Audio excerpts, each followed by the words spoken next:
Assalamualaikum warahmatullahi wabarakatuh. Selamat berjumpa kembali dengan saya Marjito Channel. Kali ini saya akan mengajak Anda mengenal lebih dekat SMK Yapus di Desa Sri Agung, Kecamatan Karangagung Ilir di Kabupaten Banyuasin, Sumatera Selatan. Perlu kita ketahui, Desa Sri Agung adalah desa ekstransmigrasi tahun 1985 yang saat ini sudah berusia 36 tahun. Wajar saja kalau Desa Sri Agung pada saat ini sudah ramai penduduk, padat, dan dipenuhi dengan perumahan-perumahan. Dan Desa Sri Agung adalah merupakan salah satu desa yang berada di tengah-tengah kawasan Karangagung Ilir, karena di sebelah barat Karangagung Ilir terdapat Desa Perumpung Raya dan di sebelah timur ada Desa Tabalajaya. Karangagung Ilir adalah kecamatan pemekaran baru yang terdiri dari 7 desa,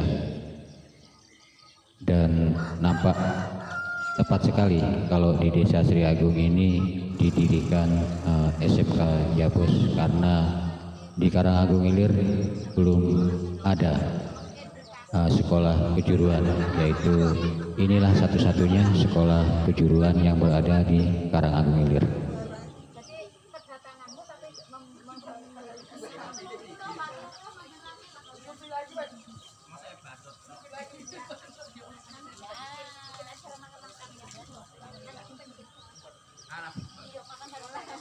Nampaknya siswa saat ini sedang beristirahat karena waktu juga sudah siang, dan saya akan memasuki ruangan kegiatan belajar mengajar mereka. Bagaimana? Ayo kita lihat bersama.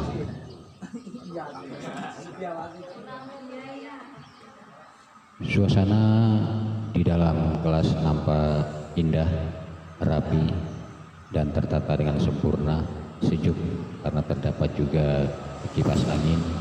Nampaknya sangat cocok sekali, nampak ideal sekali ruangan ini untuk para siswa-siswi belajar di sini.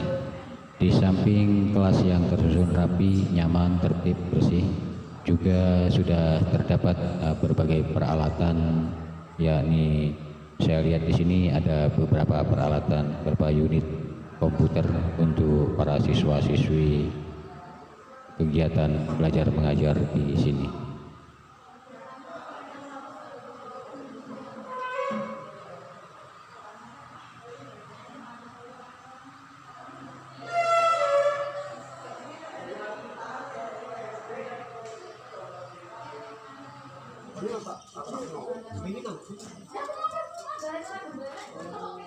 Setelah dari ruangan belajar mengajar, saya memasuki ke kantor guru ataupun ruangan guru. Di situ sudah terpampang struktur organisasi SMK Yapus yang berada di Desa Sri Agung.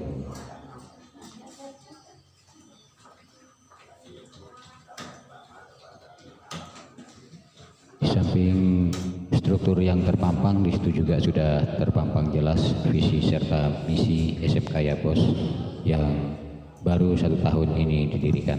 Kendati pun baru seumur jagung, nampaknya kemajuan SMK Yapus ini sangat begitu pesat. Kalau masalah tenaga didik ataupun dewan guru, di sini sudah tidak diragukan lagi. Jumlahnya pun nampak banyak, rupanya ada 13 tenaga pendidik, dan semua itu sudah berpengalaman di bidangnya. Oke saudara, untuk mengetahui lebih lanjut kenapa SMK ini berdiri di sini dan dirintis, kita ikuti perbincangan saya beserta Ibu Hamzatun selaku Kepala Sekolah. Untuk SMK, kenapa kami itu merintis dengan beberapa pemikir, ya, ahli pikir, termasuk ialah ini Pak Yitno. Itu karena kami melihatkan di sini tuh pertama belum ada sekolah kejuruan. Yang kedua kan di sini ruang lingkupnya itu seluruhnya pertanian. Dan menurut saya yang bukan ahli pertanian itu melihat bahwa untuk pertanian itu sangat perlu diedukasi secara berkesinambungan, perlu di terus sedangkan tanah di daerah sini tidak mungkin untuk dikembangkan, diperluas itu tidak bisa. Jadi satu-satunya cara untuk meningkatkan ya sumber daya alam dari bidang pertanian itu ya dengan mengedukasi atau mendidik generasi untuk dia itu bisa mengolah tanah secara intensif. Jadi bukan yang diperluas dengan memperluas lahan untuk menebang hutan, tapi dengan cara bagaimana tanah misalkan segitu bisa meningkatkan hasil yang berlipat ganda. Nah, caranya mengintensifkan ya kami bekerja sama ya dengan berbagai lini, dengan berbagai institusi untuk bagaimana kita mendirikan SMK ini membantu masyarakat pada umumnya, khususnya untuk anak murid di SMK untuk bisa memahami bahwa namanya pertanian itu tidak hanya mencangkul menanam, tapi ada teknis-teknis tertentu yang mestinya harus kita pelajari, kita laksanakan agar kita itu bisa mengintensifkan pengolahan tanah secara maksimal. Untuk masalah pertanian Bu ya, untuk masalah pertanian kan kalau kita lihat mayoritas di sini sebagai petani. Nah kalau saya lihat sekeliling ini untuk masalah pembibitan itu kan mereka beli dari luar Bu, dengan harga yang sangat mahal gitu maksudnya. Kalau nanti ini istilahnya SMK itu bisa berjalan berkembang untuk kedepannya, apa kira-kira bisa memproduksi untuk benih kebutuhan untuk masyarakat yang di Karanganggung ini kira-kira begitu. Kami memang dalam visi kami kan kedepannya kita akan sesuai dengan jurusan ya hortikultura itu ya. Nah, itu termasuk tanaman ya, kalaupun mungkin itu tidak masuk dalam kategori hortikultura, tapi kami SMK kami ini kepenginnya ada unggulan di bidang pembibitan segalanya. Gitu maksudnya gini. Ketika itu pertanian padi walaupun mungkin dalam ranah hortikultura itu tidak masuk, itu bisa kita masukkan ke ekstrakurikulernya dengan bermitra. Tentunya kami bermitra dengan para pakar ataupun ahli atau yang bergerak di bidang pertanian. Masih banyak prospek yang perlu digarap. Ya. Bedanya yang harus kita sharingkan dengan institusi lain khususnya Dinas Pertanian, mungkin apa itu namanya Pak, PPL ya, terus ini apa? POPT. Nah, itu yang akan selalu kita tingkatkan komunikasinya untuk bisa kita mencapai ya kepengennya di daerah Kanggung Ilir itu nanti bisa memproduk baik bibit padi yang unggul khususnya untuk dari SMK kami, terus bibit sayuran yang setelah kita kawinkan bisa menghasilkan yang lebih dengan mungkin jarak tumbuhnya atau pertumbuhan yang tidak terlalu lama gitu, maksudnya memperpendek usia yang mestinya misalkan kayak padi yang harusnya 120 hari misalkan. Nah, bagaimana kita menciptakan bibit padi yang usianya di bawah itu tapi hasilnya lebih maksimal. Nah, itu nanti pastinya tidak akan terlepas dari bimbingan dan binaan para pemangkunya kepada tenaga pendidik kami yang di bidang pertaniannya. Jadi untuk yang pendidikan itu memang kita tuh target terakhir kita itu memang bagaimana caranya ya masyarakat bisa membeli bibit di SMK yang kita bentuk di sini. Kemudian untuk pelabelan itu kan harus melalui lab. Nah, ini sekarang yang lagi kita kita usulkan, kami lagi ngusul. Pertama itu ya sebenarnya gedung mungkin ada kaitannya, tapi itu bisa menambah nilai jual kami. Kami lagi berupaya untuk sharing dengan dinas-dinas terkait untuk mendapatkan bangunan ataupun apapun yang ada kaitannya dengan lab hasil pertanian. Mungkin itu Pak. Oke, terima kasih Bu ya. Mudah-mudahan sukses selalu untuk SMK ya bos ini ya. Selamat bertugas, semoga Bapak Ibu sekalian bisa menjalankan tugas dengan lebih baik nanti ke depannya. Oke, selamat siang Bu ya. Assalamualaikum. Waalaikumsalam. Oke, selanjutnya setelah saya berbincang-bincang dengan Ibu Kopsatun selaku Kepala Sekolah, mari kita sama-sama meninjau kegiatan siswa yang sedang mengamati laborat sama Bapak serta Ibu gurunya. Mari kita ikuti bersama.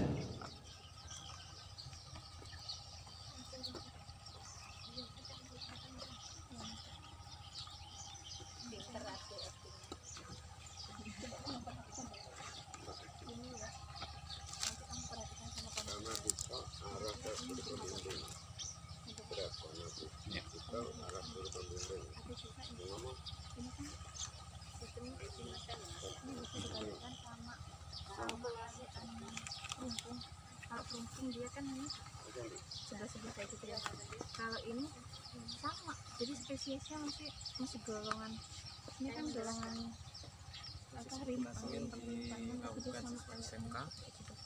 Nah Ini hasilnya. bisa kalau apa, lihat ya, Itu tanaman apa ini Pak yang ini? Ini tanaman coba alpukat. mangga sama Alpukat. Ini hasil ini ada okulasinya. yang bersilangan, ada yang Okulasi. bersilangan. Berarti dia kalau ini bersilangan berarti panjang, dia nggak sejajar. Kalau yang tanaman yang alpukat dia sejajar, jadi bisa digolongkan berarti dia itu sejajar. Oke Pak Guru, itu kalau cabai mungkin ini rempah-rempah mungkin masyarakat sudah banyak tahu untuk penggunaannya. Tapi di sisi lain ini ada tanaman apa ini Pak? Yang ini tanaman apa ini Pak namanya Pak? Ini tanaman lidah buaya, Pak. Lidah buaya. Ini sengaja kami tanam satu untuk kebutuhan pembuatan jelly. Oh, jelly. Terus untuk kesehatan juga bisa. Untuk kesehatan juga Pak ya. Iya.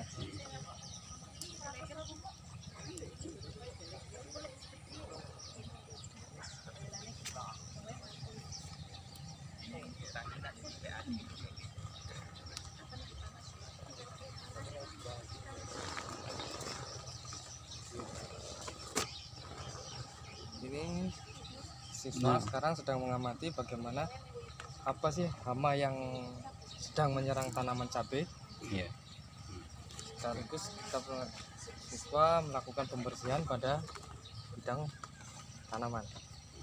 Untuk tanaman ini saya lihat subur-subur semua Pak. Untuk tanahnya ini diambil dari mana Pak? Atau memang diolah dulu tanahnya sebelumnya Ini Pak? Pak, ini semua hasil dari siswa SMK membuat pupuk organik yang diproduksi sendiri oleh Iya. siswa SMK dan dicampur oleh tanah. Pupuknya pupuk organik Pak ya? Iya, organik. Hasil karya sendiri.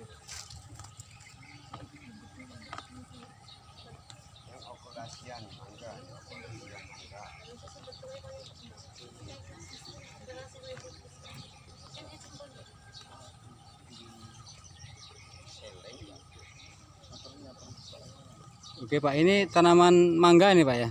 Iya Pak, ini tanaman mangga. Bisa diokulasi ini tujuannya supaya bagaimana ini Pak? Ini satu, kita bisa mempercepat mangga ini berbuah. Ya. Terus bisa memperkokoh Pak.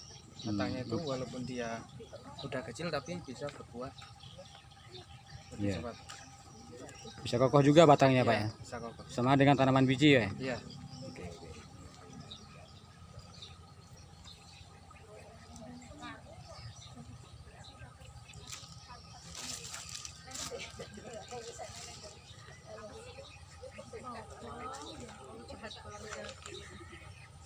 Ini kolam ini Pak? Ada ininya ya, ada benihnya Pak? Iya Pak, di sini kami selain kita belajar ke tanaman, kita juga melakukan proses pembuatan benih untuk ikan. Jenis ikannya jenis apa aja ini Pak? Ini di sini ikan lele Pak. Kita membuat benih ikan lele, kita pijakan, nanti kita bisa jual ke petani atau ke Ke masyarakat. masyarakat. Untuk kebutuhan sehari-hari mereka Pak ya? Mereka, Pak. Nanti ada ininya Pak, untuk penangkarannya itu Pak? Iya, kita buat penangkaran nanti. Penangkarannya, oh iya. Untuk apa, pemijahan Pak ya? Iya Pak. Pembuatan benihnya.